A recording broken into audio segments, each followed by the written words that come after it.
নমস্কার বন্ধুরা, ডিউটিতে বেরিয়ে পড়লাম। ডিউটিতে বেরিয়ে পড়তে গেলে আগে রেডি হতে হয়। রেডি হয়ে তারপরে নিচে গিয়ে গাড়ির জন্য অপেক্ষা।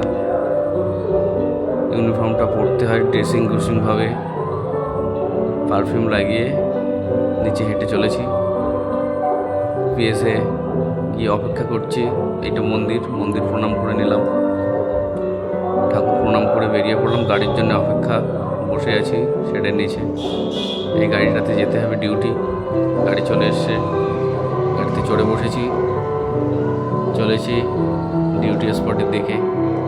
সামনে জগদ্ধাত্রী পুজো, প্রচুর লোকজন রাস্তায়। ভাবলাম একটা ব্লগ বানাই। এই দেখতে পাচ্ছেন কত সুন্দর সুন্দর প্যান্ডেলে সেজে উঠেছে রাজহাটি, খানাকুল। অপূর্ব সৌন্দর্য প্যান্ডেলের, মনোরম দৃশ্য। এই দেখতে দেখতে ডিউটি স্পটে প্রায়ই পৌঁছে গেলাম।